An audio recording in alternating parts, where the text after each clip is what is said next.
இன்றே டவுன்லோட் செய்து உங்கள் ஃபேவரட் ஷோக்களை என்ஜாய் பண்ணுங்க.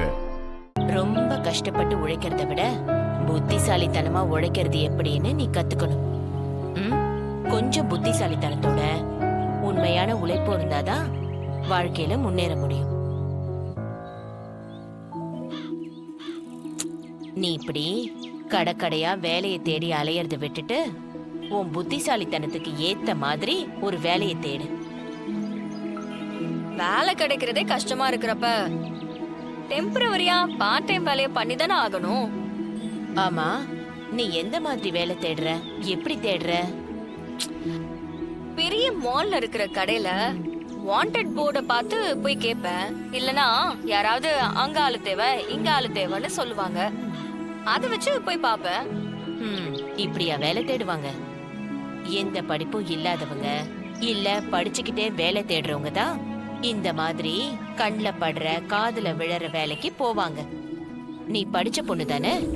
நியூஸ் பேப்பர்ல, ஏஜென்சில, இல்ல இப்போ இன்டர்நெட் அது இதுன்னு ஏதோ சொல்றாங்களே, அதுல போய் தேடு. அதுலதான் உன் தகுதிக்கான வேலையெல்லாம் கிடைக்கும். இட்லிக்காரம்மா, உங்களுக்கு என்ன எல்லாம் தெரியுது?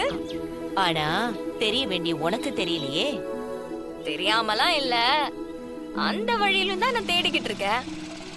இன்னைக்கு கூட நெட்ல ஒரு 4-5 கம்பெனிகளை ஃபைண்ட் அவுட் பண்ணி அப்ளை பண்ணிருக்கேன்.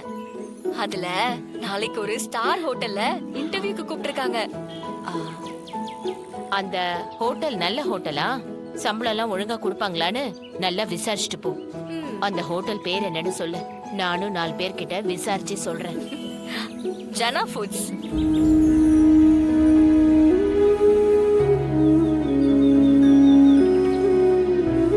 ஜனா ஃபுட்ஸா? ஆமா இட்லிக்காரம்மா. ஏன், உங்களுக்கு அந்த ஹோட்டலை பத்தி ஏதாவது தெரியுமா? இல்ல இல்ல, எனக்கு தெரியாது.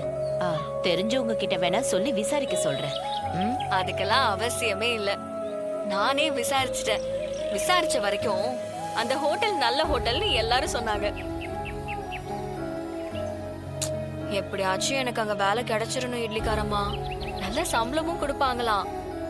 அதை வச்சு நான் எங்க அம்மாவையும் தங்கச்சிங்களையும் நல்லா பாத்துப்பேன். என் தங்கச்சியையும் நல்லா படிக்க வைப்பேன்.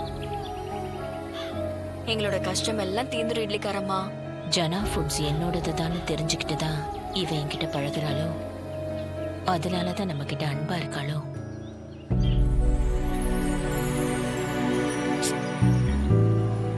என்ன இட்லிக்காரம்மா, திடீர்னு அமைதியாயிட்டீங்க? ஒண்ணும் இல்ல, நீ கூடை கொடுத்துட்டு கிளம்ப. இங்கதான் என் பக்கத்து வீட்டு பையன் வண்டி எடுத்துட்டு வருவான். அவன் வந்ததும் நான் அதுல ஏறி போய்க்கிறேன். அவ்வளவுதான் பிசினஸா? இல்ல, இன்னும் இருக்கு. வேற இடத்துல போய் இறங்கி அங்க கொஞ்சம் வித்துட்டு அப்புறம் தான் வீட்டுக்கு போவேன்.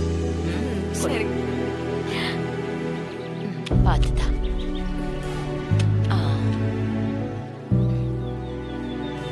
சரி இட்லிக்காரம்மா, நாளைக்கு இன்டர்வியூ முடிச்சிட்டு வந்து உங்களை பாக்குறேன். சரி சரி, பாய்.